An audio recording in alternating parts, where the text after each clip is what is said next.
Well, the weekend's over, so it's time to chat about it.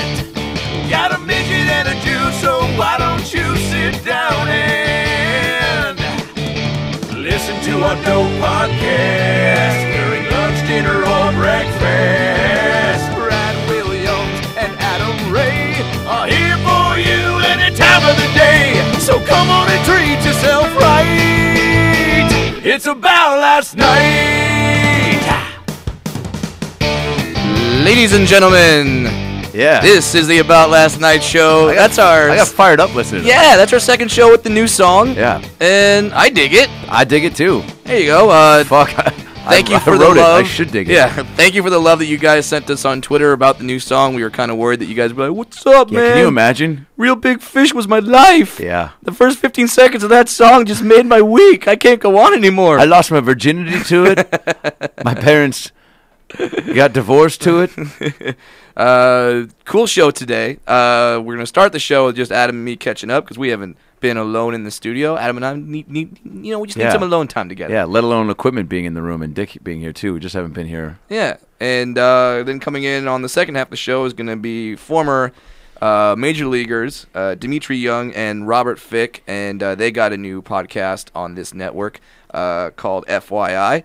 And We're going to talk baseball with them, steroids, and groupies, and yeah, and how pure Ken Griffey Jr. was, steroid free. You're just gonna be like, tell me more about Seattle players. Yo, I got to go straight to the source because Yeah. I obviously a big Seattle sports fan, but I take pride in the fact that Griffey is one of the few. And maybe one of the only players of the 90s, 2000s that is not connected to roids. Right. And it's in the top 5 for like all major. I mean, everyone considers him the best player of the 90s. And then to still have 3 injured seasons because of a hamstring, which that's what happens when you get older. Your body starts to fall apart. And when you miss seasons, that's because you're letting nature take its course. You're not pumping yourself full of steroids and coming back 2 weeks later after you fucking tear a hamstring. Yeah. He did the whole thing right. So, Yet still hit, I he think, came back. 690 home runs. Not that you're an obsessed fan or anything. Not. Hey, man. Not that. I just recognize greatness. Not that you've cut a hole in your giant upper deck Ken Griffey Jr. Cut out. Also cut a hole in the upper deck of my face. If you notice the scar. I did, man. You have a nice scar. Yo, sometimes you wake up. Well, this is just me, but do you ever wake up with like a scratch on your face and you're like, shit, was I attacked by Wolverines in the middle of the night? Or is that what happened? Well, that's what I usually think. But you never wake up with like a random scratch or something that maybe you scratch yourself and you're like, what the fuck? Like, yeah, I do. Maybe it was my roommate's cat. So I cut myself shaving. And people have been asking me though, like, what happened? And like, usually the go-to story is what I used actually last night at a comedy club was I told these guys, I was like, yeah, dude, I was at Quiznos, and the guy was being like really. The guy behind the counter was just being really an asshole, and he was like, giving me shit about my order because I kept adding things. And jokingly, I was just gonna set it up to get to this big thing where we were out in the alleyway, and I waited till after he got off work and fucking with my sandwich just beat him mercilessly. And before I could even get there, not the first time you've beat someone mercilessly with 6 inches. Yeah. Whoa! Whoa! Too soon. And it's bigger than 6. So then before I can even get to that punch, my buddy goes, dude, fucking Quiznos. He goes, dude, let me tell you something about that place, dude. They're constantly fucking up. Like, and he goes on this giant rant. I was like, whoa, I was kidding, man. Yeah. You actually have like a vendetta against. Sure. He was doing like fucking. I'm glad finally someone stuck up to those motherfuckers, dude. Like they're who has the vendetta overcharging against for Quiznos? cheese. Yeah, dude. Does he hate bacon ranch sauce? What's wrong with him? Hey, he hates something sauce. The chicken carbonara is fucking delicious. It is delicious. What are you talking about? That and who interrupts a story about like, I got this scar on my face from a Quiznos. I'm not interrupting that story. Sorry about your fight. Yeah. Sorry about your fight, but guess what? These guys need to change their business model. We need to talk about a conspiracy theory. Okay. So it wasn't actually a fight. Well, you see, you almost got in a fight. Now me, on the other hand. Yeah, you said you actually this weekend. Now title the name of the story, because stories are always great when you give them a title, and then we can figure out later on in the story why this title has been given. Okay. I mean, I can tell you what I would title it, but you could tell me yours first. All right. The title of this story is 1.5 against 1. that is. Dick, what do you think that is? I know what it is. Oh yeah, no, Okay. he knows what it He is. knows. Yeah. What would you title it? 1.5 versus 1. Well, based off that title, it'd be Yeah. like, all right, so Brad was measuring his penis versus another. No, that's not true. It's Well, it's see- in charge. I would title it underground. Underground. No, eye level brawl, Eye level brawl. or I like that one. So here's what happened. I was in Denver, Colorado this past weekend at the Comedy Works in downtown Denver, which is one of my favorite clubs in the country. It's did not amazing. disappoint. Yeah, Did not disappoint. The crowd's finally there going there in May. were amazing. Oh, you are. Congratulations, yeah. dude. Just with D'Elia. Oh. Not headlining, but Still, yeah. you're there, and Yeah. you'll see why. So when you get there, there's a bar across the street from the club called the Front Porch. Okay. So I go there after the show with my buddy Steve. Now, Steve and I, he lives in Denver now. Steve is another dwarf. We've known each other, I'd say, since we were little. How many dwarf friends But do you like have? a lot. For real? a, Okay, yeah. a lot. And Steve is my boy. We've known each other since we were 7 years old. I dare you to find. Known each other since we were 4 feet. Yeah, and we growed up to 4'2". Now, I dare you to find a dwarf female between the ages currently of 20 years old and 28 that has not fucked either me or my boy Steve. Wow. We clean house is Wow. what we're saying. You know, You guys are kind of the. we were the Zach and AC Slater. Love it. If the world of dwarves was Bayside High. Great. All right. Cleaned up. Great comparison. So now I understand that one thing that keeps me humble in this business is that no matter how famous I get or no matter how funny I think I am, when I go out, people always stare at me. It's just my life. Yeah. It happens. Well, dude, yeah, Pachanga, great example. Asians rubbing your head when That's we're walking right. through the lobby. Little did I know that you had given a speech to the casino earlier in the day to basically be like, hey, come to the shows tonight. Yeah. And then all the Asians started rubbing your head. Yeah, because they thought it'd be good luck, and You told them it'd be good luck. Yeah, and then that they would hit a jackpot. So Yeah. that word spreads. So I had no idea that this even went down. You didn't even tell me about that whole afternoon. So cut to us walking through the lobby to the club, and Right. Asians left and right just start rubbing Brad's Right. head. And I'm like, what the fuck is going on right now? And you don't even flinch. And you don't even stop to tell me. You don't even like take the rubs and go, oh, earlier today. You just keep walking. Yeah. You're like, yeah, anyway, man, I think, well, I don't know, man. I mean, Kobe's obviously playing well, but like head rub, head rub, head rub. And they're like, yeah, but I mean, like, hopefully Gasol comes back from the. I'm like, dude, wait, why are they rubbing your head?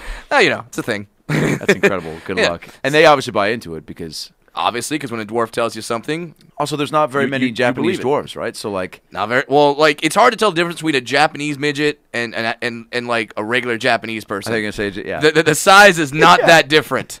It's like Japanese midget 3'8", Japanese person 4'1". yeah.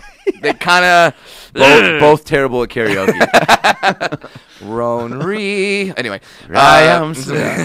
All right. So me and Steve are at this bar after called the Front Porch, which Yeah. is right across the street from the club.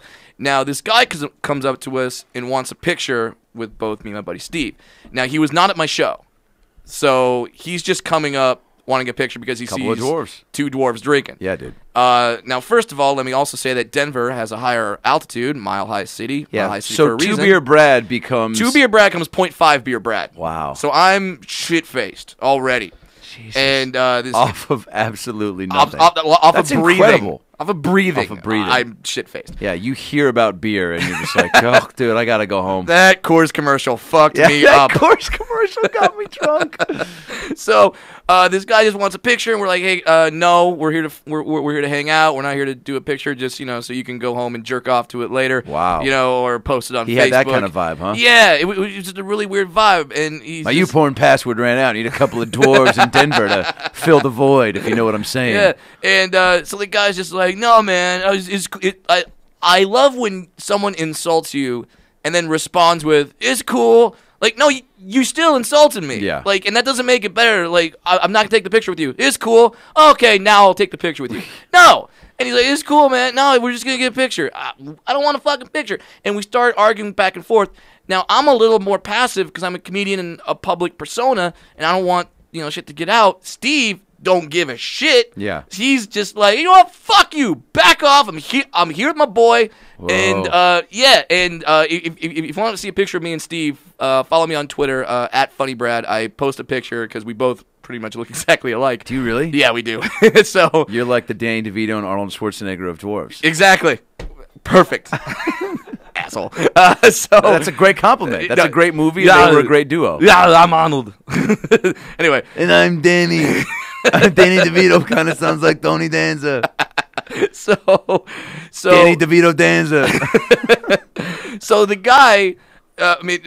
guy pushes Steve. All of a sudden he says, you know what, fuck you back, and pushes Steve, and Steve falls off the bar stool. Which, by the way, you push a dwarf, 8 years bad luck. Exactly. That's way worse than breaking a mirror. It's way worse. And really, you're going to push a midget off the bar stool? That's a long-ass fall, okay? Dude. That's really high. Like, I tiptoe off curbs, all right? Yeah. And you're going to shove me That's like out a normal of a bar person stool? falling off an escalator.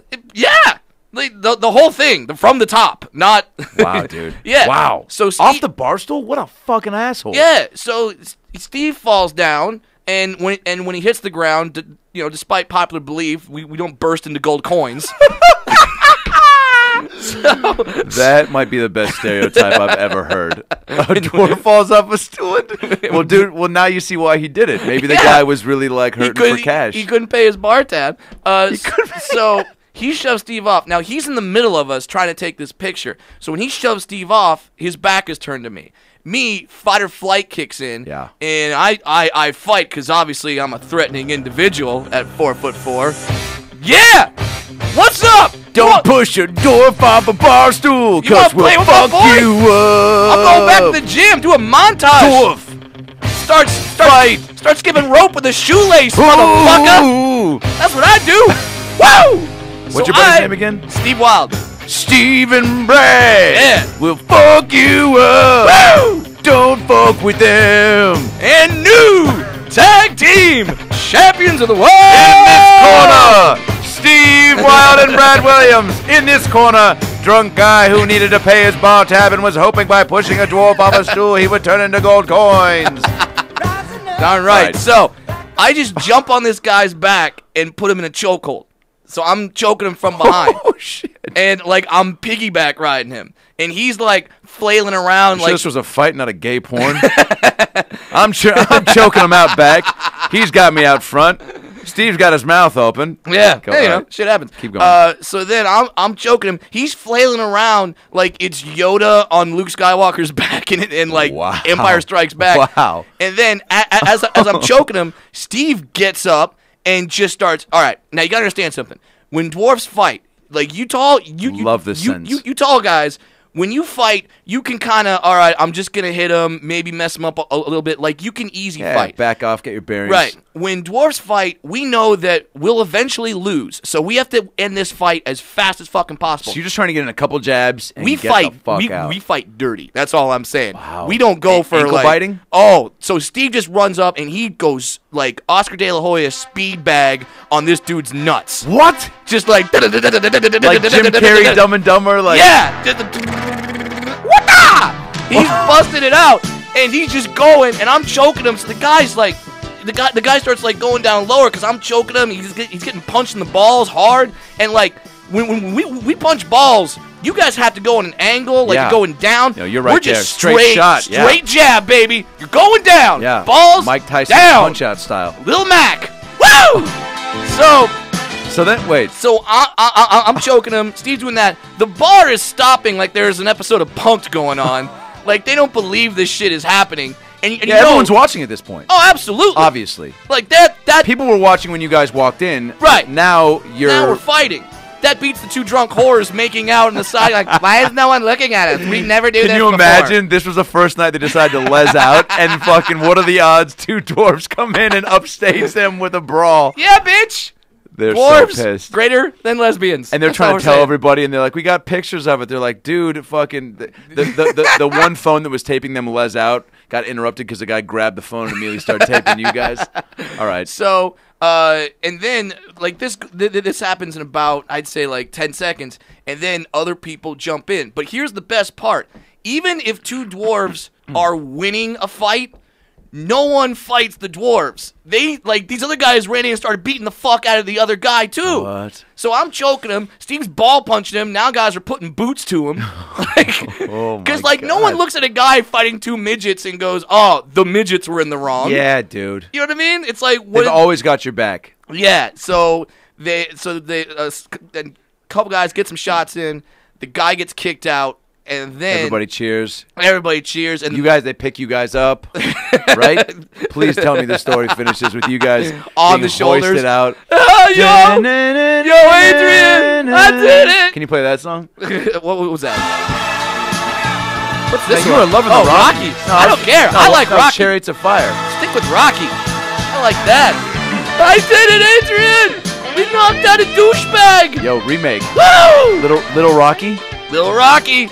So then, you can remake Little Rocky. Little Rocky, I like it. Little Rambo, let's do the whole career, dude. I can't wait for Little Judge Dredd. Yo, again we joke, but there's probably I mean, if things are already getting remade, yeah, why not? So then the guy gets kicked out, and the bartender just looks at me and Steve and goes, "You know what, you guys." Drinking for free, rest of the night. Oh my! And we're God. like, no, but I've already had 2. Yeah, I've already had. Please don't play. Are those TVs gonna play Coors Light commercials? And you can't turn down free drinks. So how many? Honestly, did you have after that? After that, people just kept coming up to us buying us shots because they're like, this is the greatest thing. And also, you're riding the high of the fight. Yeah. So you you want it the rush of the show, every comedian can attest to, sure, is enough to. I mean, not every show, but most shows, especially on a weekend, especially and if you're doing a lot of time, even if you're only doing 10 minutes and you're hosting, if a great club and the energy's awesome, and you're especially on the road because you just feel like, wow, because you do your shit in the hometown, you're like, you almost feel like you have home court advantage, so people are supposed to laugh at you, which is a fucked up thing to think. But when you go to a new place with a new crowd and you and you do great, you have this heightened sense of like, fuck, this is incredible, and you're riding the high, and people want to buy you drinks. So I can't imagine what that's like after a fight. Oh, we're just and the guy gets so you have won in every stage of this. I couldn't have been more manly. He didn't get the picture. No, he didn't get the picture. You won the fight. Yeah. Kicked him out. He had sore balls, and he got kicked out. Yeah. What was this one? Chariots of Fire? There you go. This is the greatest after party ever. Woo! Yeah, see, this is fucking... And by the way... In slow-mo, the guy's getting fucking, like... right now, we see him being, like, carried out. Oh, what are you stopping for? Oh, cut off? Boy. But... I was, like, fucking, like, getting to the best part of the porn, and your computer freezes. It just freezes on the guy's face, receiving a blowjob. And you're, terrible. like, right there, so you just have to finish. It's terrible. So, like... And the bum's still screaming outside your window. Wow, it's a callback from like podcast number 2. Yeah, good call. And in my head, I'm just thinking, how is this guy gonna tell this story? Because he's not gonna say I got beat up by 2 midgets. No, dude, he's not gonna say that. He's gonna say he for sure. His version right now consists of. Dude, I saw these midgets walking around, right? They start giving me shit, right? There's 2 of them. What are the odds? One of them's giving you shit. Dude, they're both giving me shit. Right. So I go, you know what, guys? I don't want any trouble. I'm going into the bar. They follow me in, and they're like, yo, dude, why are you fucking walking away and being an ass? I was like, because apparently they thought I was one of their friends, but I wasn't.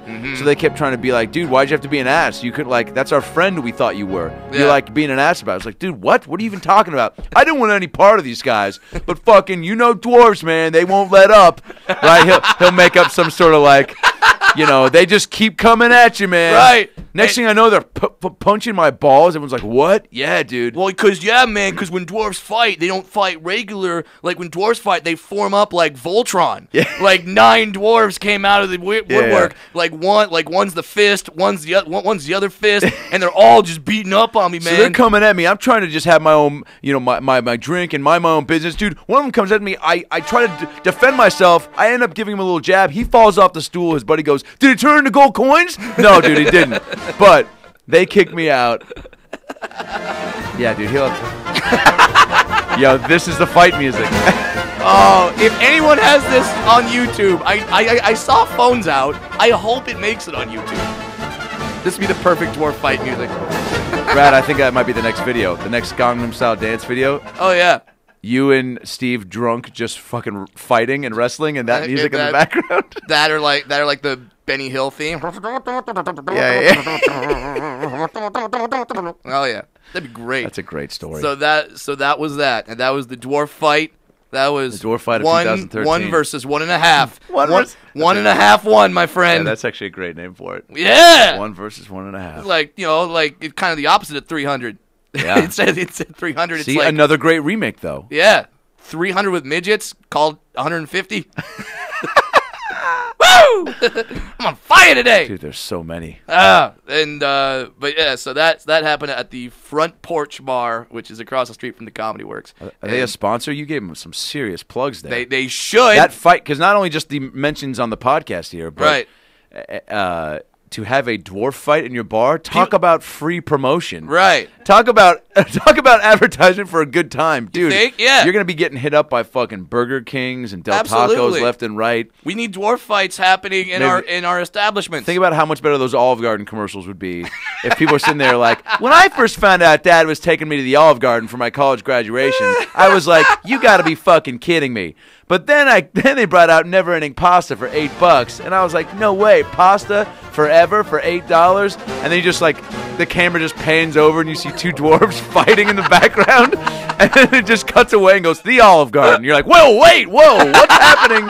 What's happening? That happens there? See? All the time. Dude, hey, I'm telling you, man. Chateau Marmont got famous after Led Zeppelin allegedly had sex with a woman and a shark. Whoa, what? That story. Dick, please tell me you know that story. Yeah, I know it. Okay, Dick. All right, Dick knows that story.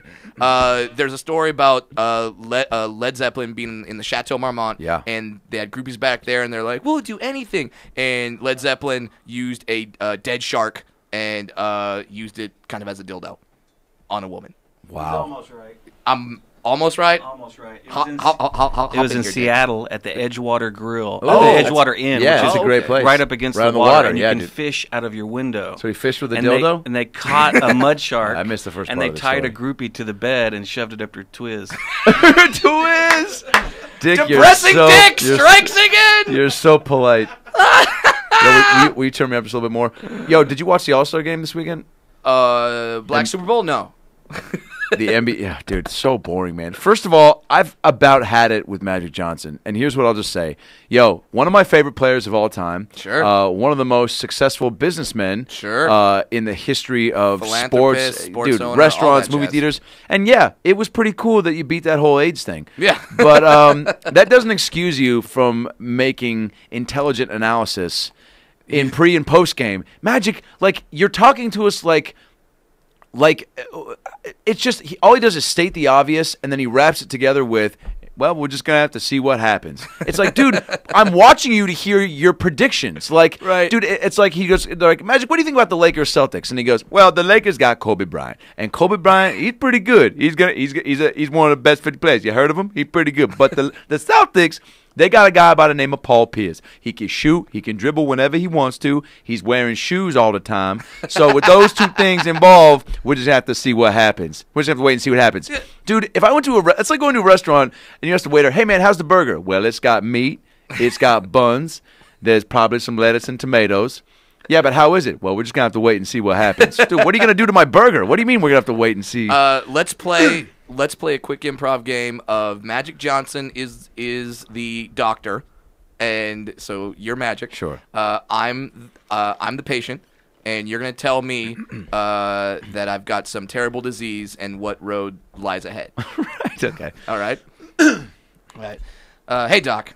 Thank you so much for coming in today. Hey, did you see the game last night? Oh, wow. Well, you're in a great mood. So does that mean the test came back negative? Well, here's what's going on with your blood work. We did the blood work, okay? Turns out you got blood in the blood. Okay. Okay, you got some cells in there, some Okay. white and some red ones. Whites are good. They fight. Yeah. Whites are pretty good. Yeah. But inside of the blood cells, Yeah. okay, there's a lot of stuff going on. There's some cancer. Oh. There's some, There's some what? There's some gonorrhea, okay? There's some gonorrhea. And there's a little bit of AIDS. Wait, a little bit of AIDS? A whole lot of AIDS. Wait, there's a whole lot of. What level of AIDS are we talking about Like here? 4 or 5. Wait, 4 or 5. That's not that's not a lot because you're like going 1 to 100, right? Yeah, so we're just going to have to wait and see what happens. Wait, Doc, but you said I had gonorrhea, cancer, and AIDS. Like, is it like what kind of cancer? What are my chances of living here? Kobe Bryant. Wait, I never was around Kobe. He didn't give me AIDS. Game 6 of the 1987 NBA Finals, I played center, point guard, forward, scored 46 points, Right. 15 assists, Right. 7 rebounds. What does that have to do with me having cancer? You gonna die, bitch. Perfect. I think we're going to take a quick break. And yes, we are? We are. Okay. We're going to take a quick break. No, we can't take a break. Ah, damn it, interrupting Tony Danza. No, because I had a pretty crazy weekend too. I don't know if you guys heard about this, but I was at the All-Star game. Why were you at the All-Star game, Tony Danza? Why wasn't I? Well, first of all, I was pretty pissed off they didn't ask me to play in the celebrity game. I saw all these celebrities like, hey, you ever see my jump shot? Boy, let me tell you something. I used to play on the set of Taxi, right? We'd set up a little hoop in the backyard. Even on Who's the Boss, I'd get Jonathan. I'd get him in there and be like, hey, come in here, you little bitch. And he's like, Tony, I want to sew. I was like, you fucking gay kid. We're going to take a quick break. Coming right back with former MLB players Dimitri Young and Robert Fick. This is the About Last Night Show.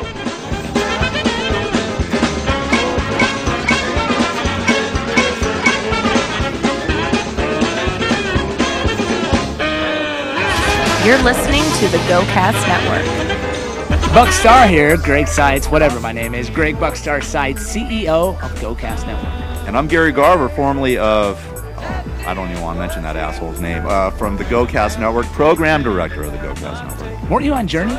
Yeah, that was it. Yeah. Sammy Hagar, they say. Sammy Hagar. And you know what? We got some sick new technology. You can check us out with Vidi. What the hell's Vidi, Greg? I have no idea what that is. Vidi is Instagram, Twitter combined for a great 15-second video experience where you'll see awesome clips and fun stuff. Wow, I can't wait to check that out. Where do we go? Vidi.com? I think so. Okay, cool. Before you hit fast forward, listen to this. It's the big hot rockin', non-stop and less talking, boss jockin', head knocking, finger popping, yanking, cranking, hiney spanking, wham bam, thank you ma'am, 50,000 watt blowtorch of rock and roll! That is the Dick and Darren Show. Dick and Darren downloaded 185 episodes. It's pretty good for you. You'll like it. Up in your ear hole. On the GoCast Network. What's up, guys? This is Danny Trejo, and I want to tell you about the best restaurant in Southern California, the Second Floor in Huntington Beach. The Second Floor is a one-of-a-kind tattoo and cutting-edge art bar. The food is amazing. Try our rockin' nachos, the sliders, or the monster colossal burgers, or my favorite, the Trejo's tacos. Second Floor. I'll see you there.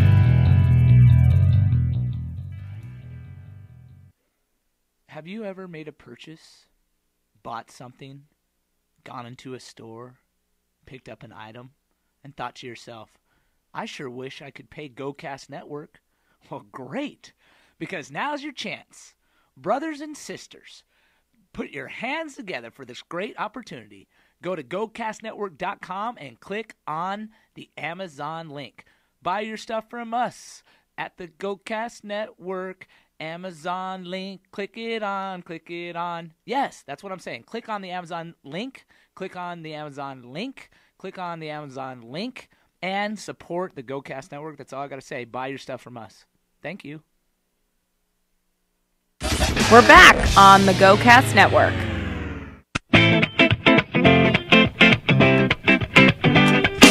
All right. We are back on the About Last Night Show. I'm Brad Williams. My co-host over there is Adam Ray. Heyo. And now we have a podcast, a literal podcast all-star team. Yeah, dude. Going on right here. Robert Fick, Couple of big Dimitri timers. Young, former MLB players. All right, welcome to the About Last Night Welcome, Show, gentlemen. fellas. And welcome to the network. You guys just started your show. Yes, we Yeah, did. your guys' show is called FYI With a question mark. with a question mark Yes. because we don't know if it's for your information. No, the F is for Fick. Okay, Fick. The Y is That's for me. Yeah, me, yeah, Young. obviously. And the I, whatever you want it to Whatever be. you want, man. Yeah. All right. I like that. Badass. Now, in terms of the baseball season, we're just getting into spring training. Everyone's coming in. Now, what's it like as former players when the off season's done and you got to get back into it? Is it that you got that itch that you want to get back into it? Yeah, because you hear people can't say wait, as soon as the season ends, being like, you know what, man, right back to the gym tomorrow morning, and you're like, man, you'll probably fucking go to Hawaii for a couple weeks, right? Like, I mean, or do you just really get right back into it? Go ahead, Robert. It depends on how much you like your family or not. Some guys can't fucking wait to get away from their wives and kids, and some guys, But yeah, that's pretty much how it works. All right. Here's the politically correct answer right here. You go, baby. It's time for me to go back to work, and it's fun to get away from the family and stuff because you're at home working out the entire off season and you're already making plans with your buddies on what you're gonna do once you get into town. And is that true, Robert? And what chicks you're gonna fly in from last year? This is what I like. And in baseball, we call those women beef. Beef. So that's their groupie title. Yep. Wow. Beef. Now, why beef? Is it because they bring like a basket of bolognese when they show up? That's a good question. That's a good question. I don't know where the terminology beef came from, but it's stuck. It's very fitting. Yeah, and because I have a friend who was on the show Baseball Wives. She was not even a wife; she was a girlfriend. But she was a beef. She's beef. Wow. The one that said she was with Niger Morgan. Yes. Yeah. Jordana. She's a friend of mine, and she tells me about this culture. Like, there's some girls that just like, all right, dedicate their lives to let's get her on our show. It's getting close to it. Let's fly out to Scottsdale. Let's fly out to South Florida. Let's see if I can get myself a Porsche this year. They're called pro hose. Pro hose. Yes. Wow. What do you got? Sounds like something Rob Amansky sells on his DVD commercials. Robbie Mansky after 2 a.m. Yeah, you know that guy. He's like, I have AAU championships back to back. Fred McGriff, you get my full endorsement. He's like, I haven't played in 28 years, but fuck, this thing works. Wait, so is Tom Amansky? That's right. What'd I say, Rob Amansky? Yeah, whatever. Yo, man, some people support the other guy whose DVD didn't sell as well, man. Tom is the guy who made it. Rob came up with that Tom didn't make it. He just made the DVD. Yeah. Sure. And he had Fred McGriff on that shit, too. Yes, Well, Fred McGriff endorses anything that turns into gold. Now, is there one baseball player that's known as almost like the Wilt Chamberlain of baseball pro hose? There are a lot of guys that try and fit that title. We have guys who like to take other guys' beef. We call them beef thieves. Please make a cartoon called Beef Thieves where it's MLB players going around stealing other guys' Beef Thieves sounds like something out of like Boardwalk Empire or like Newsies where, story, we got Beef Thieves on 42nd Street. This Friday in an all-new Beef Thieves, Bobby Bonilla steals Tom Amansky's wife. The best is when a married dude gets pissed at another dude for stealing his beef. That's funny. Dude, I thought you were married. He's like, well, yeah, I mean, in the off season. Yeah, I'm married in the off season. All right, so there's no all-star pro-ho, huh? There's or do you guys not? Well, we like to make fun of Alex Rodriguez because he doesn't know how to run beef right. Now his beef, I've seen some of the women that he's been photographed with. His beef is beef. He likes the buff chicks. But you notice that they break up with him. Yeah, what's up with that? But it is no secret though. He is, I mean, as much of a ladies' man as he's made out to be. Yeah, he might be more of a lady than the ladies. Wow. What's up now? Whoa. Well, I mean, hey, I saw that photo shoot with him making out with himself in the mirror. Oh, yeah, really? Right. He did? Yeah, well, like, he did this one photo shoot. I don't know if it was, like, GQ or something like that. And literally in the article, he's talking about, like, how he's trying to stay humble. And the picture right next to it is him lips to lips with himself in the mirror. Like, he's making out with himself. How's anything humbling about that? Yeah, exactly. It's like, well, no women can measure up to this perfection, so might as well. Well, that's artificially made too. Yeah. Now, okay. Well, I want to ask a real quick A-Roll question. Okay. So I'm from Seattle, right? So when he was there, he was, owned the city. After Griffey and Randy left, it was just like, all right, now he's the main guy. And, men loved him because he was a great player. Women loved him because, They thought he was a woman. Because he has a good-looking Latino man. The lips, yeah. He got perfect lips. Yeah, perfect lips. For a man. Well, yeah. For me, yeah. You can never trust a guy with perfect lips. But then my question is, when he, as a player, and like he got a lot of shit when he went to Texas for fucking $252 million. Like everyone turned on him. But then there's half people were like, well, yeah, like he was the best player in baseball, right? Like you got to take that money, but Seattle was paying him a lot too, and also we were really good. And he said he was going to Texas because he wanted to help turn them around. But it was like, and it wasn't for the money. But I'm saying, so do you understand a move like that on his part? Because it's you gotta follow the money, get that money, or is loyalty gone in sports? I guess. Loyalty. Yeah. You have loyalty to your family. Yeah. You have loyalty to yourself. Yeah. And I think the way that it was handled wrong because he was trying to make it seem like he was in love with Seattle, but he went where the money is.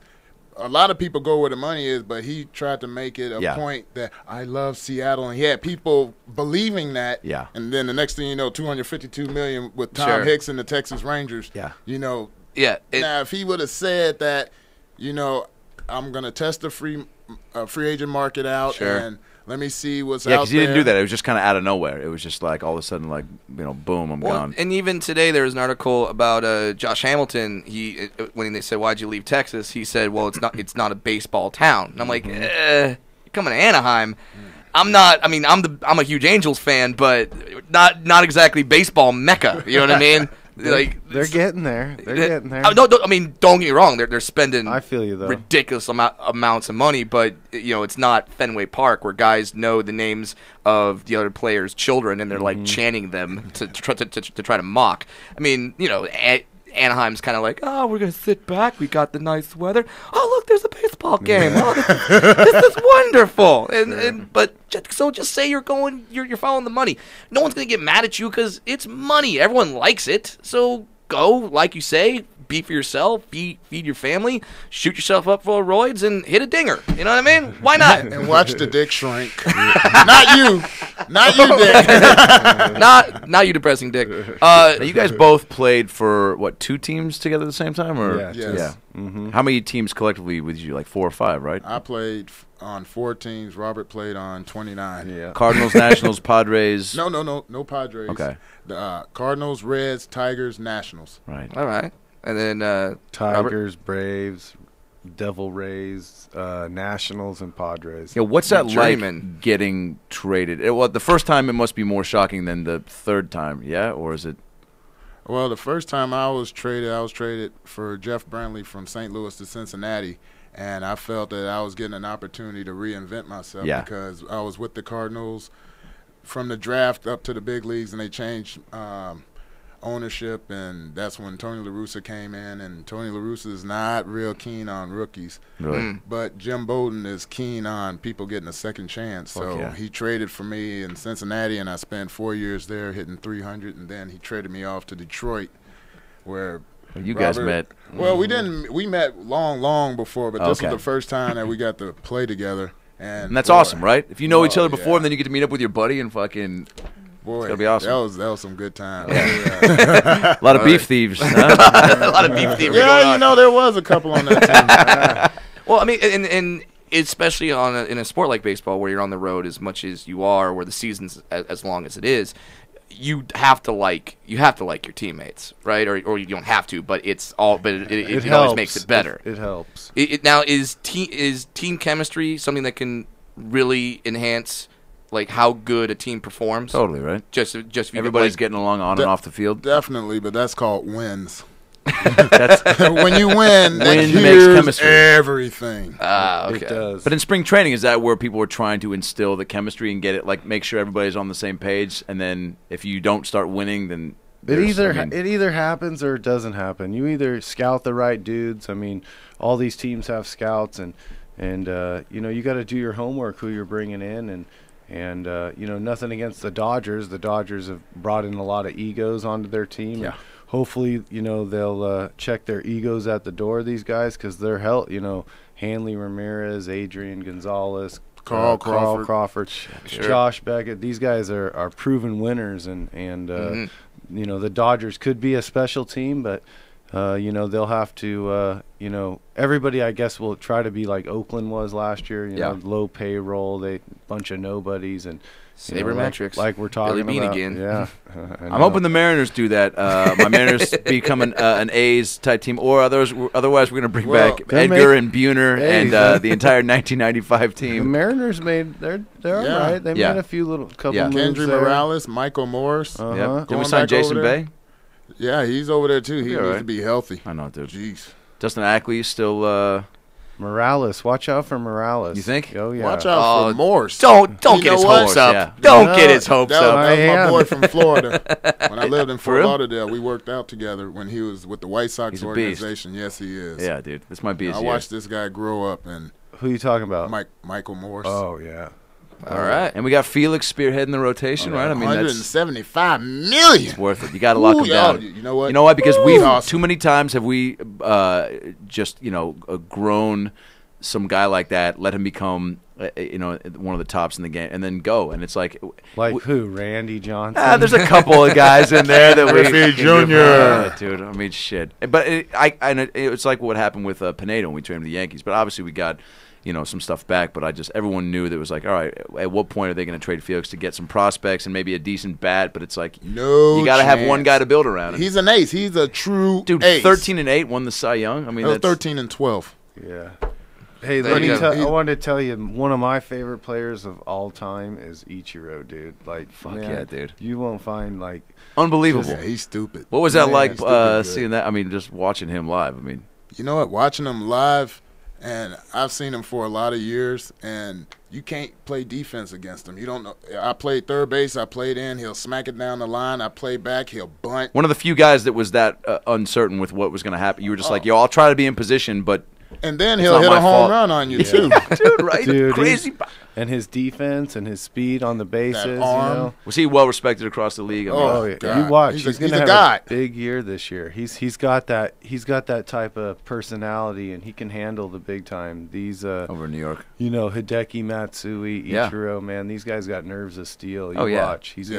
He's gonna do some. Well, dude, shit he owns. this year. I mean, what his first year in Seattle, I think was MVP and Rookie of the Year. Yeah. How many years did he spend in Japan before he came to the bigs? 7. Yeah, something like that. And dude. What was he? 4-time MVP, 6-time fast batting as champion. dude. I got to autograph Ichiro bat. It's one of the only pieces of memorabilia I have. That's unbelievable. Yeah. And the gun, that one he throw he's got in Oakland on that. Oh man, remember that? But you remember when my brother Ichiro, his rookie year? Wait, what? My brother threw him out from right field when he was with Tampa. Holy and he looked shit. up and he was like, "Oh shit, I got Ichiro." You got Ichiro. Now, his Japanese cursing must have been pretty. Oh, I bet. He was fucking like, "No, motherfucking beef these." Yeah. Kobe beef. Kobe beef. I had a question about, because I mean, when you guys start with spring training, there's not that much, and maybe this is me just being ignorant. It doesn't seem like there's a lot of practice. Like, you kind of just get in and you start playing like the next week, right? Is that? That's what it's become. When we were coming up, we used to have a week and a half before games started. Nowadays, guys are getting in shape in the off season, so when they go into spring training, they're just ready. You do 4 days of drills, which you do pop-up priorities and things of that nature, getting ready to go out there and play, because those games are ready to go. Wow. I mean, but you guys are playing instantly, like, whereas you look at the NFL, it's just hours and hours and hours, game film, coaches never sleeping. With, like, how is a manager, how can a manager come in and change a team around?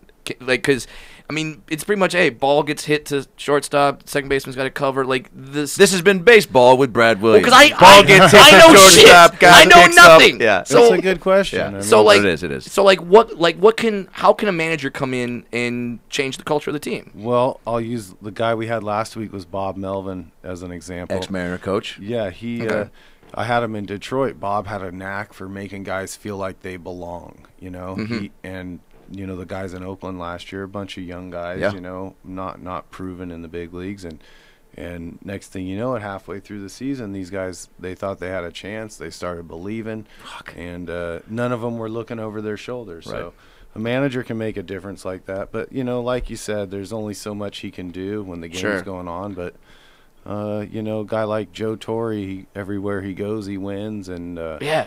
Bobby Cox, the Braves Yeah. kept winning, I think 13, Yeah. 14 years in a row. So. Jim Leland. Yep. He commands respect. He came in 2006 right from the get-go. Oh, right. Yeah. And He played for Jim. And he was like, you know, I don't care what the culture was before, but I expect you guys to come out and play 100%. I got your back, but if you out there not doing what you're supposed to do, I'm going to get in your ass. There you go. So now, is there a balance with all managers? Like, with a like you see a guy like like Pete Carroll from my Seahawks, right? Like everyone talks about how unconventional he is running up and down the sideline, like being really happy and excited for his players. And a lot of coaches are just fucking straight face, like, yeah, that's what you were supposed to do. I don't need to get excited about it, but like, is there a balance with baseball managers where you have to be like in people's faces, but also like excited about the game, and it makes you excited, right? I know for me it depends on the person. You know, there are some people that you got to get in their ass to fire up, and then there are some people you already look and they're already sweating and ready to go out there and play. Yeah. And I was that guy. Yeah. Yeah. Hey, I got a question, Adam. Yeah. Who's your favorite manager of all time? And I know who you're going to say, and you're so fucking wrong. Does it rhyme with Pooh Wow, Banana? Pooh Banana? You just got pretty close. You just got Jedi mind fucked right Well, you there. know what? I know what you're already gonna say, and what your answer will be wrong. It's not like you're second guessing yourself. Wow, look how he's looking at you. Go ahead. Maybe it rhymes with Rim Chabeaver. Wow. Jim Lefevre? No. It's definitely. I mean, it's Lupinell because he fucking brought baseball back. Pooh Banana is his favorite manager. Pooh Banana. All right, Well, well- I mean, let me. Like a guy like Lou Piniella, who is famous for throwing tantrums, and you always hear the announcing team of a baseball thing go well, he's really gonna fire up his team with that outburst. Does that actually happen? Like if you see your manager run out there and kick dirt on the umpire and do all that, did that fire you up? No, it's embarrassing. It's like seeing your dad chew out a waitress at Applebee's because she fucked up your Sprite. You're like, dude, Dad, fucking, we got this. It's just a Sprite. He's like, no, dude, it should have been a Diet Pib. Dude, they don't even sell Diet Pib, Dad. Diet Pib, do they make it? They will after this podcast. You're darn right. So it's got to be embarrassing. I think. Is it more embarrassing, or does it actually fire you guys up?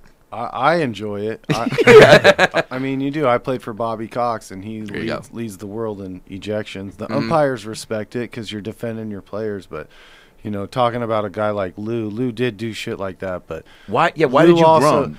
Lou also, he always had you looking over your shoulder as a player, and he just, I don't know, I didn't agree with how he treated guys. He didn't really treat you like a man. He treated you kind of like a piece of meat. And no, you just thought he was better than everybody. Oh, wait, you played for one in Tampa, and I know it was a bad place for Lou and a bad place for everybody. Man. It was terrible. Why is that a bad place for Lou? He's from Tampa. Yeah, I know, but that was a short He didn't want drive. to. I mean, he wanted out of. Is that right? Or he wasn't he traded for Randy Wynn? Yeah, he was. Yeah. Wait, what? He wanted to go back home. That's where he's from. So yeah, the manager got traded for a player. He's Cuban. Wow. He's not Italian. He's Cuban, B. Wow, he dude. speaks Spanish. Wait, so what? So he kind of looks down on you, and he was just like, just, or maybe he came from fucking all these greats in Seattle, and he was just like, fuck, you guys are nothing. It was almost like he thought he was fucking Mickey Mantle or Yogi Berra. Wow. And he was nothing against him, but he was kind of a bench guy, a role player on the Yankees, and you know, I don't know, he just had a really big ego and.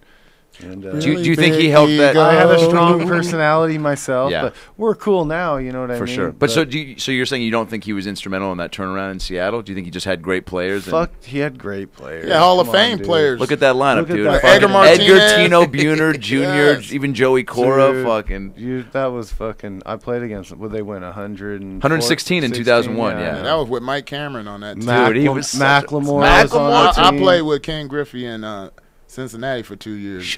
All right. 2000. That is I the mean- sound of Adam Ray's dick getting hard, ladies and I gentlemen. saw his eyes get big. I was like, uh-oh. They had fucking Arthur Rhodes, Jeff Nelson, Oh, and then dude, Sasaki yeah. to end the game. Dude, to close it down, Norm Charlton even came back for a little bit. Was still throwing it down. I'll ask the question for Brad Adam. could have fucking managed that team. Yeah, I could have. Dan Hit Wilson ball, was run to the even base. better. Dude, and all the who are like our, who are our like bench players? I mean, in that team, it was who was. Come on, Adam. Yeah, Carlos Step it Guillen up. on that Carlos team. Guillen And then and he Freddie came over to Garcia. Detroit. Freddie Garcia, yeah. Carlos was the shit, huh? Oh, my God. He became a stud Switch over in hitter? Detroit. Fuck, dude. Now, Paul Abbott was in that rotation Yeah, too. dude. That's right. He was pretty decent. wait, Paul Abbott. I think I went I went to school. I went to elementary school with his kids, Trent and Lance. Oh, you did? Yeah. All right, cool. We were Laguna Road Roadrunners. Yeah. Yeah. That's cool. Yeah, we did that. No, This has been random Abbott facts. Yeah, with Brad. They're not cool. even Jim. Not even Jim. Yeah. This Ball is somebody Abbott. with 2 hands. But so wait, so that team.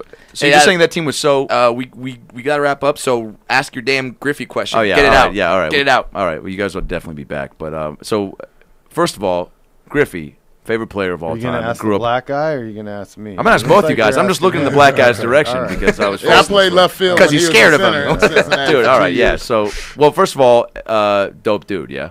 Oh my God! I mean, he came over from. I'm curious what that transition was like. You're being there. You know he's what? coming from Cincinnati, embraces him, but he's also probably like, I probably wanted to finish in Seattle, but You know what? The makeup of the team that we had before he came over to the 99 Reds, we won 96 games. Yeah. And that was probably the most magical team I ever played on.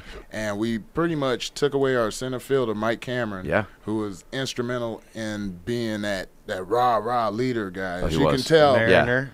dude, yeah, Mariner. dude ripped it up, And, man.